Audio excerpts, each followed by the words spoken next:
মাই সালাতুন ইয়া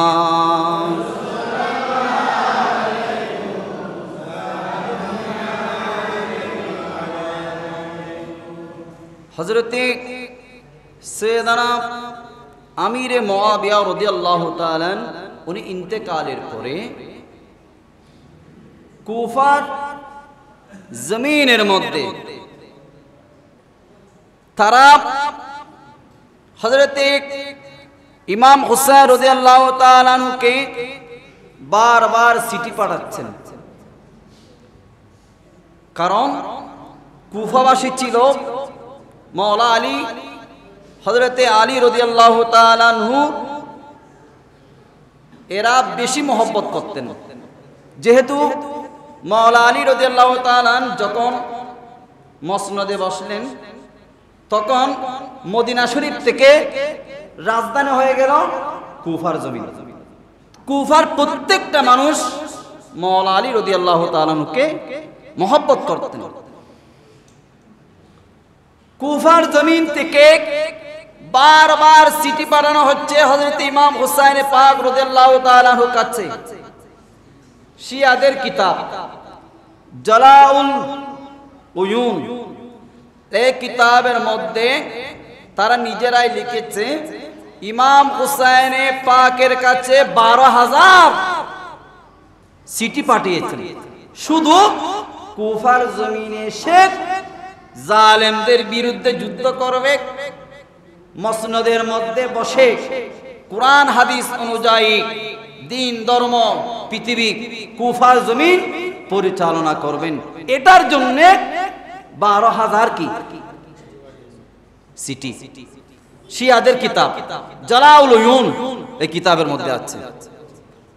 তাহলে এই শিয়ারা চিঠি পাঠিয়ে দাওয়াত দিয়ে ইমাম হুসাইনকে শহীদ করেছেন।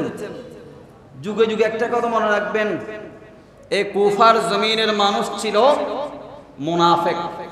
কি মুনাফিক? যেমন সাদ্দাম হুসাইনের সাথে তারা কি করেছিল? মুনাফিকি করেছিল। কুফার ইতিহাস দিলে দেখবেন ওই এলাকার মানুষ সকল আলেম যারা মসনদে আসতো তাদের সাথে মুনাফিকি করত। এই কুফার মানুষ 12,000 চিঠি পাঠাবার পরে ইমাম হুসাইন সর্বপ্রথম ওনার চাচাতো ভাই হযরতে মুসলিম বিন আকিলকে পাঠালেন। উনি চিঠির মধ্যে জবাব দিয়েছেন, আমি আমার চাচাতো ভাই মুসলিম বিন আকিলকে পাঠাবো, সে যদি আমাকে যাওয়ার জন্য বলে, তোমাদের পক্ষ থেকে যদি উপযুক্ত চিঠি পাই, লিখা পাই, উনি যদি আমাকে যাওয়ার জন্য বলেন, তাহলে আমি হুসাইন পাক কুফার জমিনে যাব। বড় করব সুবহানাল্লাহ। এখন প্রায় মুসলিম বিন আকিল যখন প্রথমে কুফার জমিনে গেলেন, ওখানে প্রায় 40,000-এর মতো কি মানুষ নবীর আহলে বাইতের প্রেমিক ওখানে কি বায়াত হয়েছিল। যেতে যেতে কিছুদিন পর একজনও নাই। 40,000 যখন বায়াত গ্রহণ করেছিল, তখন হযরত মুসলিম বিন আকিল উনি চিঠি পাঠালেন ইমাম হুসাইন পাকের কাছে যে এখন এটা আমাদের অনুকূলে আছে, এখানের মানুষেরা নবীর পরিবারের কে ভক্ত অনুরক্ত, নবীর পরিবারকে বেশি বেশি ভালোবাসে, অসুবিধা নেই, আপনি এসে এই কুফার জমিন আপনি ফতেহ করতে পারবেন। এখানে জালেমদেরকে ধ্বংস করে যারা ইসলাম বিদ্বেষী, যারা কোরআন হাদিসকে মান্য করত না, তাদেরকে শাসন করে আপনি এখানে ইসলামী রাষ্ট্র কোরআন হাদিস অনুযায়ী আপনার নানা জানের ধর্ম, নবীজি যে ধর্ম আমাদেরকে দিয়ে গেছেন, যে সুন্নাহ আমাদেরকে দিয়ে গেছেন, এগুলা অনুযায়ী আপনি এটা কায়েম করতে পারবেন, আপনি রাষ্ট্র পরিচালনা করতে পারবেন। এই মুহূর্তে 40,000 মানুষ আমি মুসলিম বিন আকিলের কাছে কি হয়েছে বায়াত গ্রহণ করেছে। বড় করুন সুবহানাল্লাহ। 40,000-এর মধ্যে যেতে যেতে কত বড় বাটফার দেখেন, একজনও নেই। 40,000-এর মধ্যে ছুটতে ছুটতে একজনও নেই। হযরতে মুসলিম বিন আকিলকে বন্দী করা হলো ইয়াজিদ বাহিনী ইবনে জিয়াদের মাধ্যমে। হযরতে মুসলিম বিন আকিলকে বন্দী করে ওনাকে শহীদ করে দেওয়া হয়েছে। শহীদ করে অনেক উপর থেকে নিচে ওনাকে ফেলানো হয়েছে, নিক্ষেপ করা হয়েছে। ওনার শরীর একেবারে হাড্ডি সব ভেঙে গেল। উনি ইন্তেকাল করলেন, শহীদ হয়ে গেলেন। ইন্না লিল্লাহি ওয়া ইন্না ইলাইহি রাজিউন। মুসলিম বিন আকিল উনি কুবার জমিনের মধ্যে একা আসেনি, ওনার দুইজন বাচ্চা, একজনের নাম মোহাম্মদ, ওনার বয়স 9 বছর, আর একজনের নাম ইব্রাহিম, ওনার বয়স হলো 6 বছর। এই দুইজন হযরতে মুসলিম বিন আকিল বাবার সাথে কুফার জমিন আসলেন। আসার পরে হযরতে মুসলিম বিন আকিল ওখানের একজন ব্যক্তি হযরতে কাজী শুরাই রাদিয়াল্লাহু তাআলা, যিনি নবীর পরিবারকে সত্যিকার ভাবে মহব্বত করেন, ভালোবাসেন, তার কাছে এই দুইজন বাচ্চাকে, সন্তানকে রাখলেন। রাখার পরে ইসলামী কার্যক্রম আরম্ভ করে দিয়েছেন, বায়াতের কার্যক্রম আরম্ভ করে দিয়েছেন হযরতে মুসলিম বিন আকিল রাদিয়াল্লাহু তাআলা। আস্তে আস্তে যখন কুফার মানুষ মুনাফিকি করতেছে, ইবনে জিয়াদের মাধ্যমে ইয়াজিদের হুকুম পালন করা নিমিত্তে ইবনে জিয়াদ তাকে বন্দী করে নির্মমভাবে শহীদ করে দিয়েছেন। ইন্না লিল্লাহি ওয়া ইন্না ইলাইহি রাজিউন। হঠাৎ করে একদিন কাজী শুরাইক উনি কান্না করতে লাগলেন। তখন হযরতে মুহাম্মদ, হযরত ইব্রাহিম, একজনের বয়স 9 বছর আর একজনের বয়স 6 বছর, এরা দুইজন কান্নাকাটি করতে লাগলেন। হযরত কাজী শুরাইক উনি কান্নাকাটি করলেন। কাঁদার পরে ওই দুইজন সন্তান জিজ্ঞাসা করলেন, হুজুর আপনি কেন কান্না করতেছেন? হয়তো আমার আব্বাজানকে হত্যা করা হয়েছে, শহীদ করা হয়েছে। এই কথা বলতে না বলতে হযরত কাজী শুরাইক উনি চিৎকার করে কান্না করতে লাগলেন, ওগো নবীর পরিবার, নবীর আওলাদ, এই মুহূর্তে তোমার আব্বাজানকে শহীদ করে দিয়েছে ইয়াজিদ বাহিনী ইবনে জিয়াদের মাধ্যমে। যাও যাও, এই এলাকা তোমাদের জন্য নিরাপদ হবে না, নিরাপদ হবে না। হযরতে কাজী শুরাইক তার একজন সন্তান হযরতে আসাদ রাদিয়াল্লাহু তাআলা তাকে ডেকে বললেন, এই দুইজন নবী বাগানের ফুল, এই দুইজন হচ্ছেন নবীজির নূর মুবারক। বড় করে বলুন সুবহানাল্লাহ।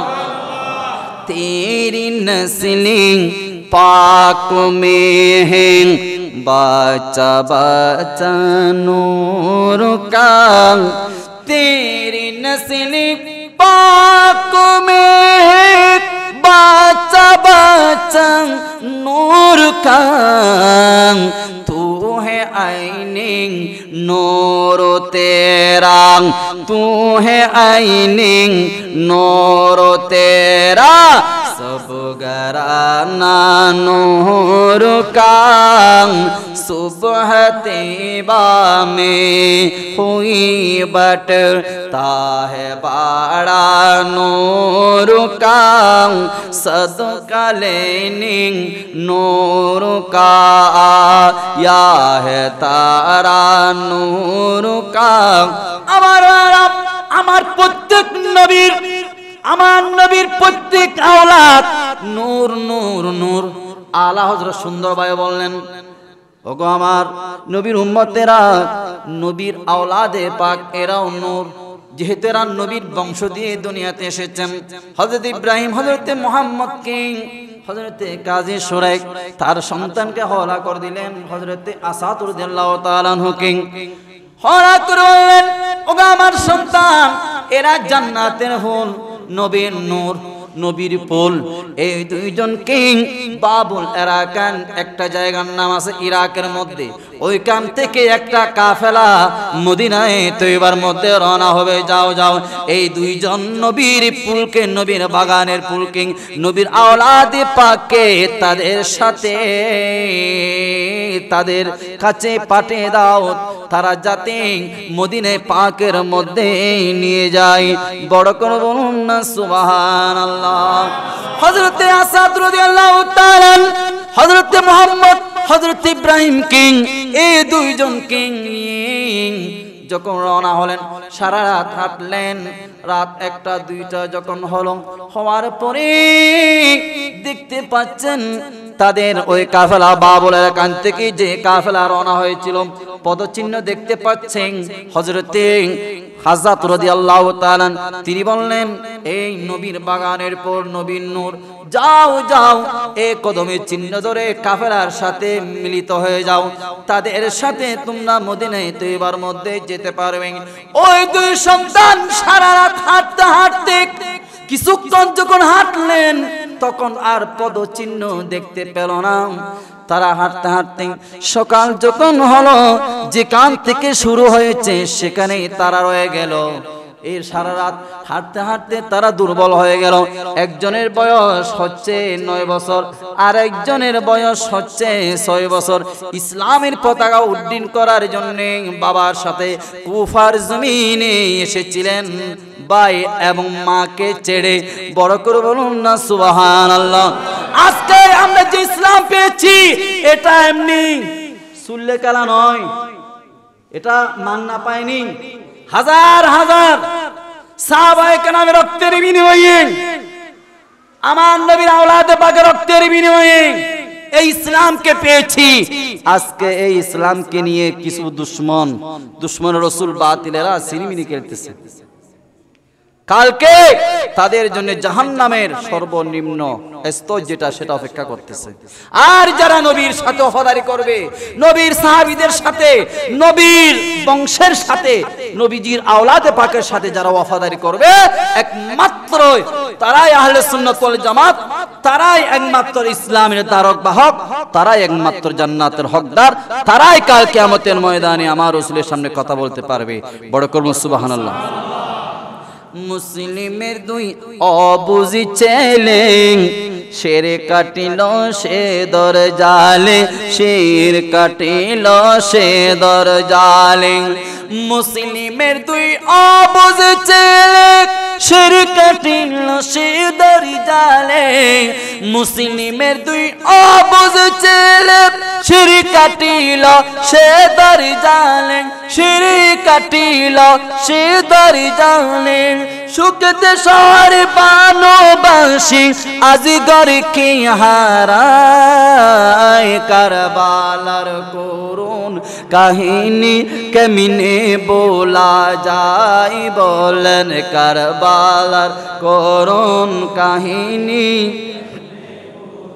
নবীর আওলাদ শহীদ করল, দুধের শিশু শহীদ করল, নিষ্ঠুরে জিদিরাই, কারবালার করুণ কাহিনী কেমনে বলা যায়, বলেন কারবালার করুণ কাহিনী। আমার হযরতে ইব্রাহিম, হযরতে মুহাম্মদ রাদিয়াল্লাহু তাআলা আনহুমা, তারা সারা রাত হাঁটার পরও তারা যেখান থেকে শুরু করেছেন সেখানে রয়ে গেলেন। আর এইদিকে ইবনে জিয়াদ খবর ফেলেন, মুসলিম বিন আকিলের সাথে তার দুই সন্তান এখানে কারো না কারো ঘরে রয়েছে, আত্মগোপন রয়েছে।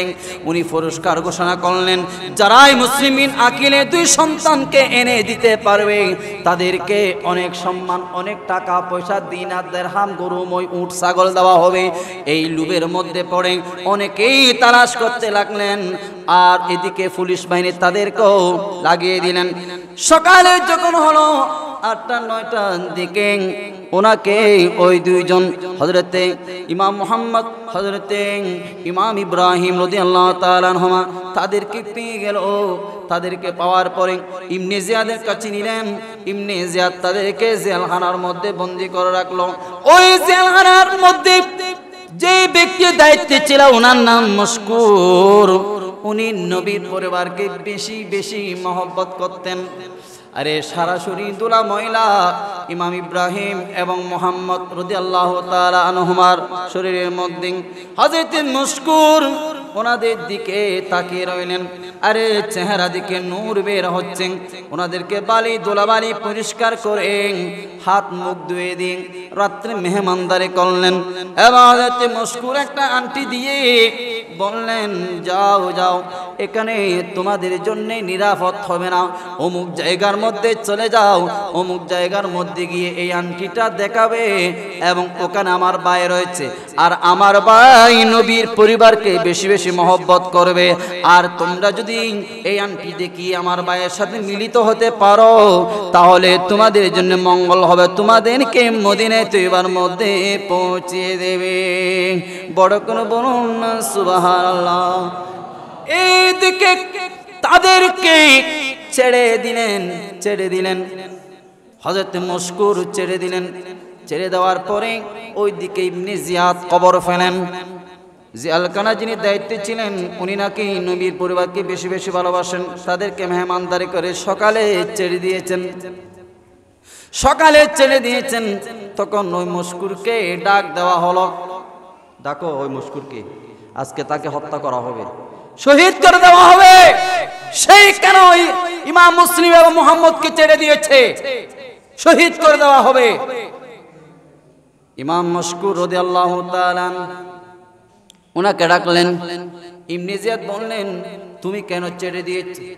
বলেন, আমি ছেড়ে দিয়েছি যাতে কাল কিয়ামতের ময়দানে আমার নবীর সামনে দাঁড়াতে পারি।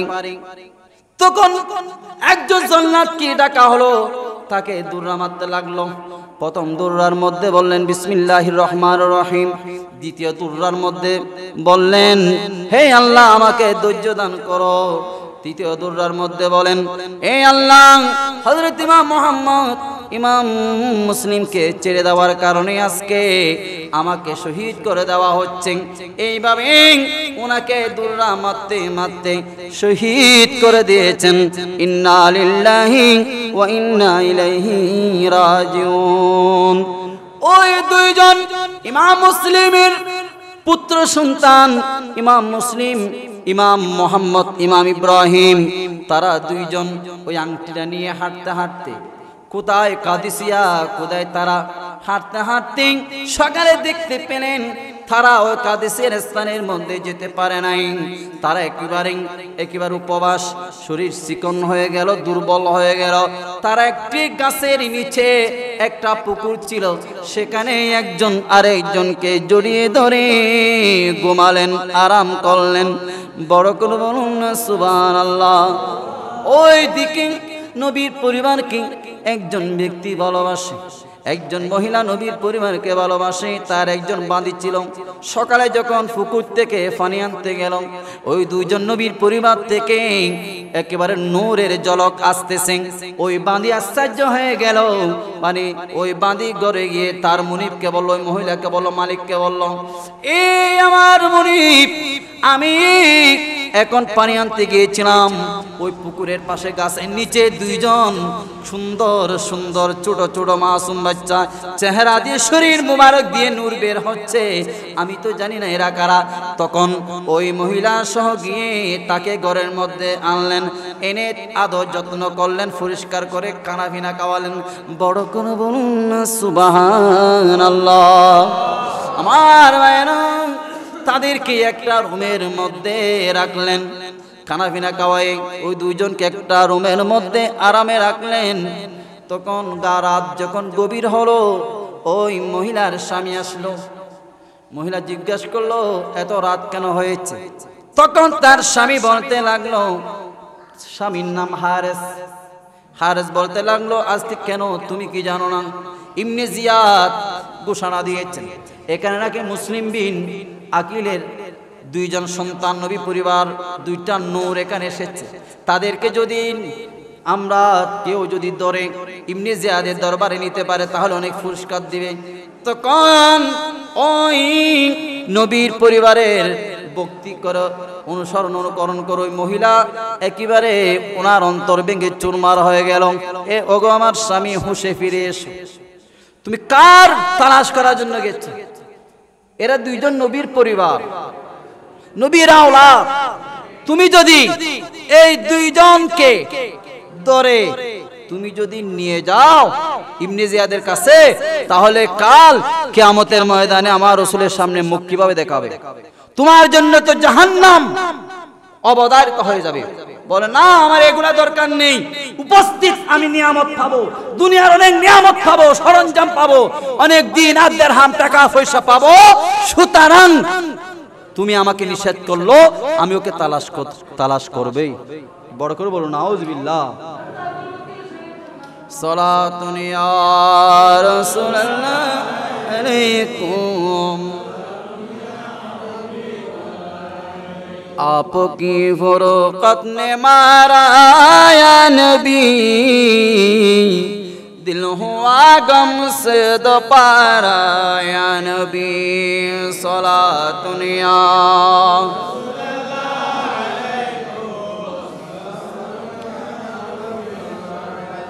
मैं क्या करूं बयाने फजीलत हुसैन की, अल्लाह जानता है हकीकत हुसैन की।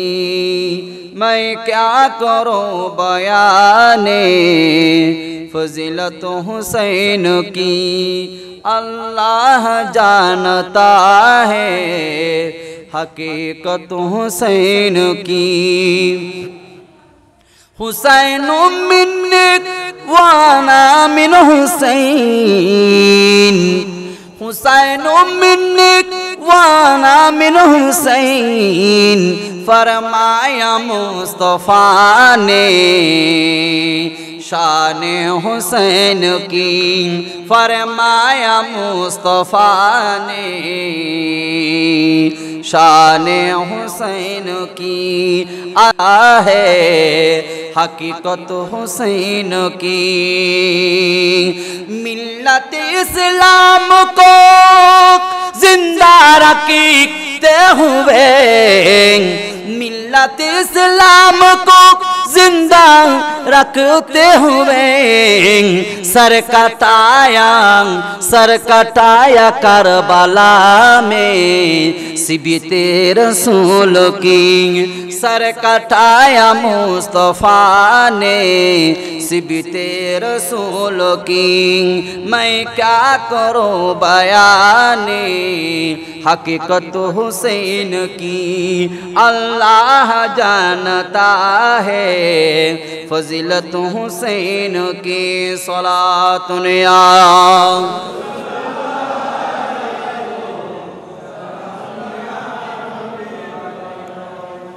ওই মহিলার স্বামী হারেস কোনো মতে মানতে নারাজ। তার স্ত্রীকে বললেন তুমি যাই দোহাই দাও না কেন, আমি এই দুইজনকে ইমাম মুসলিম বিন আকিলের সন্তান ইব্রাহিম এবং মুহাম্মদকে ধরে ইবনে জিয়াদের কাছে নিয়ে যাব।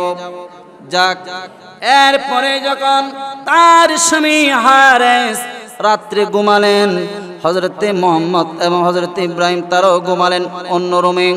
হঠাৎ করে বড় ভাই যিনি 9 বছরের হযরতে ইব্রাহিম, উনি হঠাৎ করে ঘুম থেকে জাগ্রত হয়ে কান্না আরম্ভ করলেন।